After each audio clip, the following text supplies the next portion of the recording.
ரஜபுடைய மாதம். இந்த ரஜபுடைய மாதத்தை பற்றி நாம் ஒவ்வொருவரும் தெரிந்து கொள்ள வேண்டிய அவசியமான சில விடயங்கள் இருக்கின்றன. இந்த ரஜபுடைய மாதம் இது இஸ்லாமிய மாதங்களில் சங்கைப்படுத்தப்பட்ட 4 மாதங்களில் ஒரு மாதம். அல்லாஹு தஆலா 12 மாதங்களில் 4 மாதங்களை சங்கையான மாதமாக அல்லாஹு தஆலா குர்ஆனிலே சொல்லியிருக்கின்றார். அதிலே இந்த ரஜப் மாதமும் இருக்கின்றது. அன்புக்குரிய சகோதரர்களே, சகோதரிகளே, இந்த ஒரு சிறப்பும் கண்ணியமும் இந்த மாதத்துக்கு போதுமானது. இது அல்லாமல், இந்த சிறப்பு அல்லாது வேறு குர்ஆனிலோ வேறு ஹதீஸிலோ வேறு எந்த ஒரு சிறப்புகளும் சஹீஹான ஆதாரபூர்வமான நபிமொழிகளிலே சொல்லப்படவில்லை.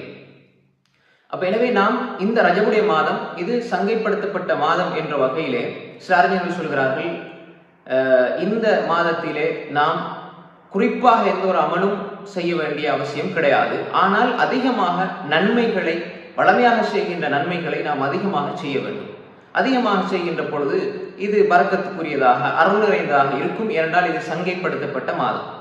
அதே போன்று ஃபலா தத்லிமு ஃபீஹின் அன்ஃபுஸக்கும், அல்லாஹு தஆலா மாதங்களை சொல்லிவிட்டு, சங்கைப்படுத்தப்பட்ட மாதங்களை சொல்லிவிட்டு அல்லாஹு தஆலா அதிலே நீங்கள் உங்களுக்கு அநியாயம் செய்து கொள்ள வேண்டாம் என்று அல்லாஹ் சொல்கின்றான். எனவே இதிலே பாவம் செய்யப்பட்டால் இது ஒரு பாரதூரமானதாக பார்க்கப்படும் என்ற கருத்தையும் சில அறிஞர்கள் இந்த வசனங்களை வைத்து சொல்லியிருக்கிறார்கள். எனவே சங்கைப்படுத்தப்பட்ட இந்த மாதத்திலே நாம் அதிகமாக வணக்க வழிபாடுகளில் ஈடுபட வேண்டும். குறிப்பாக இந்த அமல் என்று சொல்லி கிடையாது.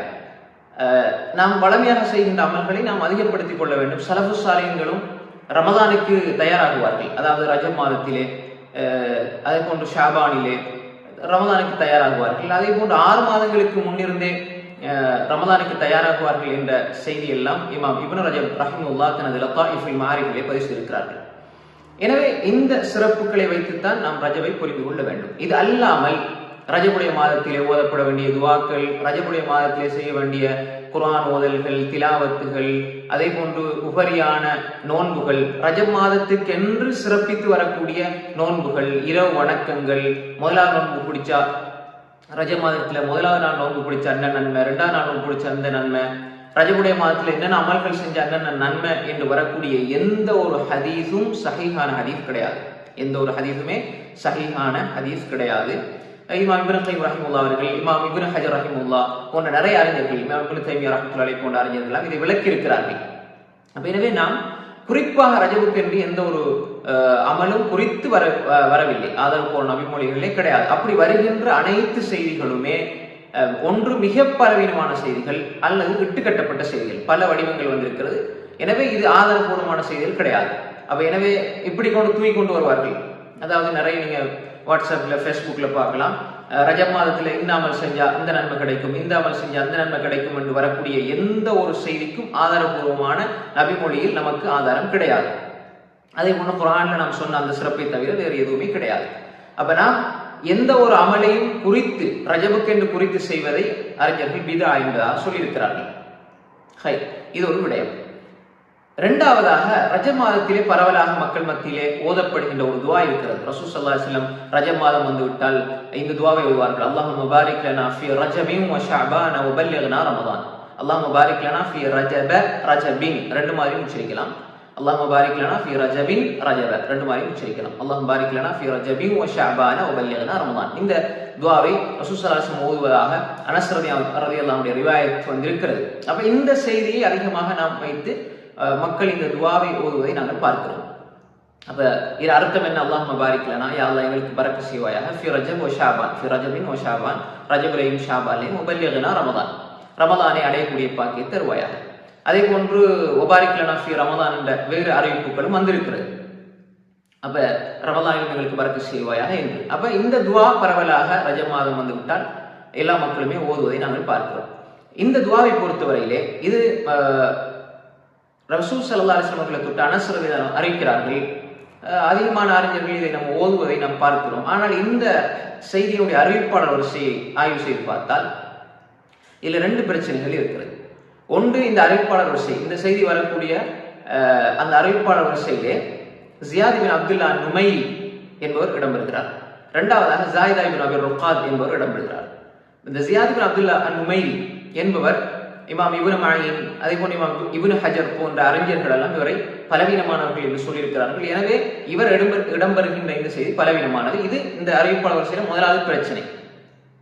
இரண்டாவதாக ஜாயிதா இப்னு அபி ருக்காத். ஜாயிதா இப்னு அபி ருக்காத் குறித்து இமாம் புகாரி ரஹிமஹுல்லாஹ் சொல்கின்ற பொழுது இவருடைய ஹதீஸ் அறிவிக்க முடியாது, முன்கருள் ஹதீஸ் என்பதாக சொல்வார்கள். இமாம் புகாரி ஜாயிதா இப்னு அபி ருக்காத் பற்றி சொல்கின்ற பொழுது முன்கருள் ஹதீஸ் என்பதாக சொல்வார்கள். இமாம் புகாரி ரஹிமஹுல்லாஹ் இந்த பிரயோகத்தை பயன்படுத்தினார். முன்கருள் ஹதீஸ் என்ற இந்த பிரயோகத்தை பயன்படுத்தினால் என்ன அர்த்தம் என்பதை அறிஞர்கள் சொல்லியிருக்கிறார்கள். இமாம் ஸஹபி ரஹிமஹுல்லாஹ் அவர்கள் தனது மீசானுல் இஅ்திதால் இமாம் இப்னு கத்தான் ரஹிமஹுல்லாஹ்வுடைய கருத்தை பதிவு செய்திருக்கிறார்கள். எப்படி என்று சொன்னால், இமாம் புகாரி ரஹ்மத்துல்லாஹி அலைஹி அவர்கள் இப்படி சொன்னால், அதாவது முன்கருள் ஹதீஸின் ஒரு ஆளை குறித்து சொன்னால் அவருடைய ரிவாயத்தை அறிவிக்க முடியாது. லா தஹீயு ரிவாயத்து, அவருடைய ரிவாயத்தை அறிவிப்பது ஹலால் ஆகாது, ஆகுமாகாது என்ற கருத்தை இமாம் ஸஹபி ரஹ்மத்துல்லாஹி அவர்கள் மீசானுல் இஅ்திதாலிலே பதிவு செய்திருக்கிறார்கள்.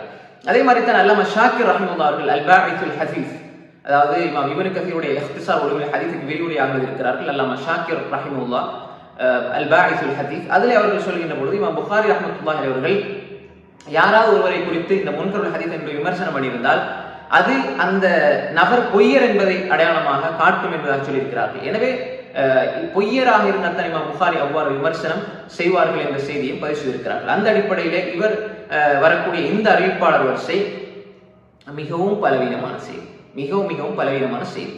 அப்ப இந்த துஆவை ரசூல் ஸல்லல்லாஹு அலைஹி வஸல்லம் ஓதினார்கள் என்று நாம் சொல்ல முடியாத அளவுக்கு இரண்டு பிரச்சனைகள் இருக்கின்றன.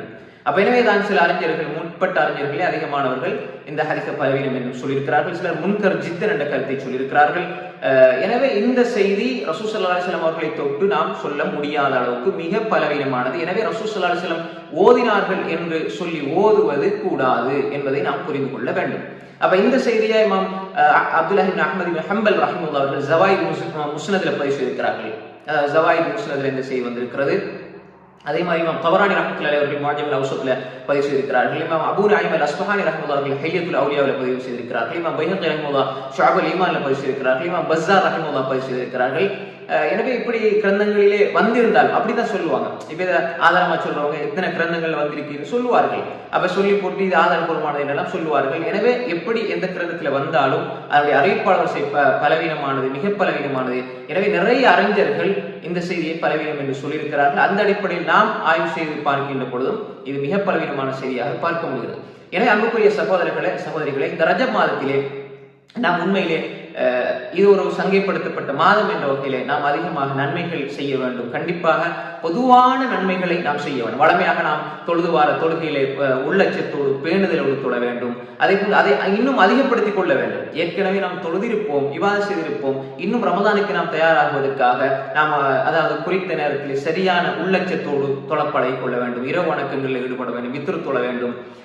அதே போன்று துஹாவுடைய தொழுகை, அதே போன்று குர்ஆன் திலாவத், தஸ்பீஹ், திக்ர், ஔராதுகள், இஸ்திக்ஃபார்கள் என்று இபாதத்தில் நாம் அதிகமாக செய்வது நல்ல ஒரு விடயமாக இருக்கிறது என்ற ரமதானை எதிர்பார்த்து ஸலஃபு ஸாலிஹீன்கள் செய்திருக்கிறார்கள். அது அல்லாமல் நூதன செயற்பாடுகள், ஹதீஸ்களில் இல்லாத இட்டுக்கட்டப்பட்ட செய்திகளை கொண்டு வந்து அதை நம்பி இத்தனை சூறாவை எந்த நேரத்தில் ஓதணும், இத்தனை திக்ரை எந்த நேரத்தில் ஓதணும், இந்த நாள்ல இப்படி நோன்பு பிடிக்கணும், இந்த நோன்பு பிடிச்சா எவ்வளவு நன்மை கிடைக்கும் என்று தனியாக ரஜப் மாதத்துக்கு என்று வரக்கூடிய தனியான நோன்புகளோ தனியான இரவு வணக்கங்களோ குறித்து வருகின்ற எந்த ஒரு செய்தியும் ஆதாரபூர்வமானது கிடையாது. மிகவும் பலவீனமானது, இட்டுக்கட்டப்பட்டது. எனவே அதையெல்லாம் விட்டுவிட்டு பொதுவாக நாம் அமல்களிலே ஈடுபடுவோம்.